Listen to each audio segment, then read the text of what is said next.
I would typically wake up around between 3 to 4 p.m. And right when I wake up, that's usually when I start to make my coffee. I use a Vietnamese fin to make my espresso, and then I would hop in the shower. I find that this helps wake me up if I'm still super tired. After I hop out of the shower, that's when I usually start to get ready, start to do my makeup as I watch some YouTube and catch up on the day. Of course, I drink my coffee as well. By then, the coffee would have been done by now. I would have made my coffee. Usually for makeup, it's really light. Concealer is a must. I need to hide those eye bags. And then I just kind of touch up on my eyebrows, do a little bit of eyeliner and mascara just to look a little more alive, and then I put on my sunblock. Once I'm done getting ready, I would eat an early dinner with my parents. They eat dinner pretty early, so it just works out. Usually by then I would just start to pack up my dinner and snacks that I'll bring to work, refill my water, hydro flask.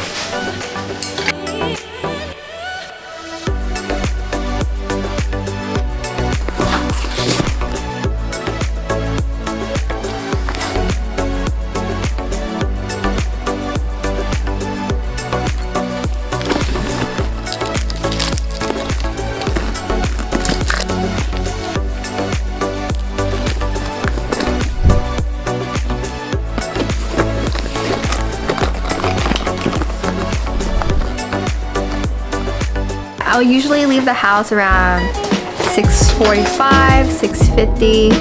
I'll arrive around 7:15. Usually I try to get there about 15 minutes before. As I get into work, I run over to my personal locker. Each of us, we have our own lockers.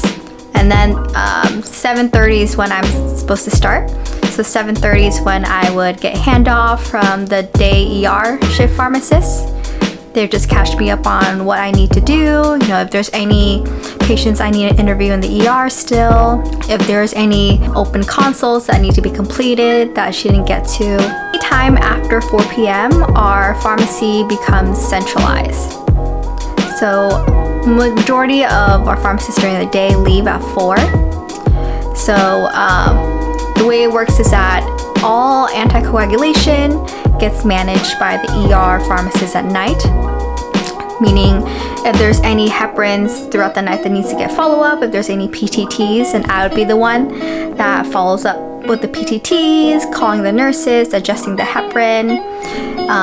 If there's any new consults for heparin or DOACs or therapeutic Lovenox, I'd be the one dosing those and ordering the labs for it as well. Whereas if there's any Vancos or Vanco consults, that would go to my partner in the central graveyard pharmacist. They'll be the ones managing all of the prior auths and the Vancos. So we pretty much split the work. But of course, if one of us is really busy, then we would help each other out. So it's not a definitive, strict, you do this, you do that. We usually try to help each other.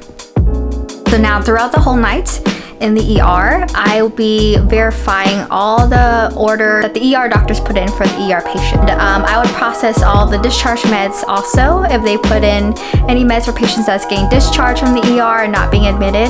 And then every time a patient is, going to be admitted, on the board, we call it the EDIS board, the patient would turn blue. So that would indicate to me that they're being admitted. So I would print out their med profile and do a thorough med rec.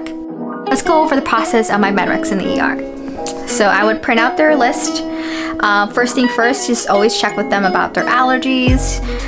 We have them on file, but sometimes patients don't recall it. Patients tell us a different reaction. So if there's any discrepancies, we'll note that in our note. Next, allergies, we have their medications. So the best rule of thumb is to have them recall it themselves. That is the most accurate. So I usually just have them, we have your list on file, but can you just tell me what you're taking at home? We just want to make sure they're matching or there's any discrepancies that we could be aware of. So try to have them recall it themselves rather than just reading it off the list.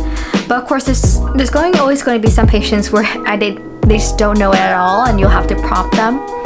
So it definitely takes a lot of work, but it's really helpful. You try to catch all the things, like if they're taking their medications differently than prescribed, if there's a lot of meds on the profile but half of them they've stopped, then we'll note that on there, just to prevent the doctors from reordering that when they get admitted, or just copying pasting it over when in fact sometimes the patient is taking it differently, or sometimes their PCP changes it and instructs them to take it differently, but the prescription itself forgets to be updated. So oftentimes that gets missed, and that's something we're able to catch.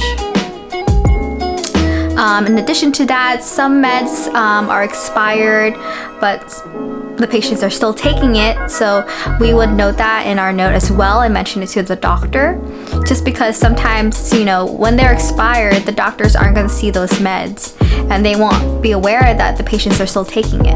What's nice with the VA system is that we're able to populate all the medications that they're on from other VAs too.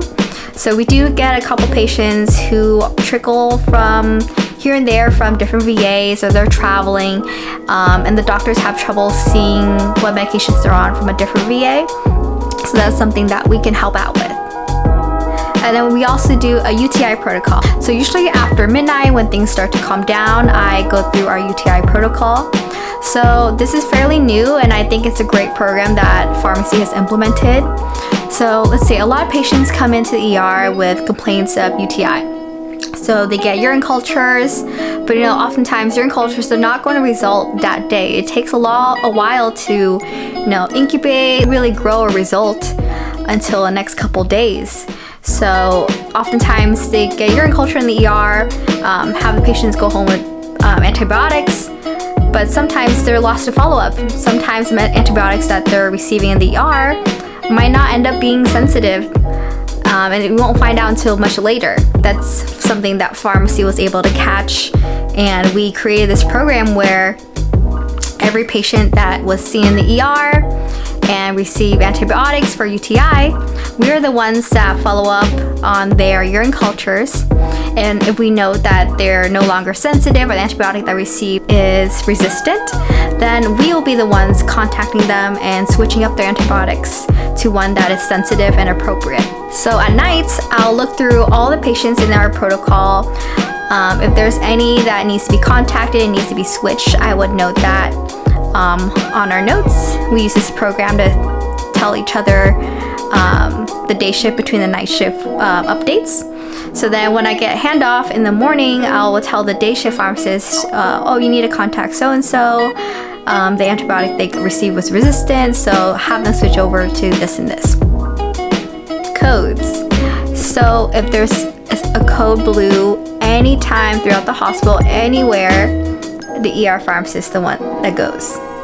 So in every code situation, there's always at least one pharmacist that needs to attend. So in the middle of the night, there's only two of us. So if there were to be a code, then that would be me.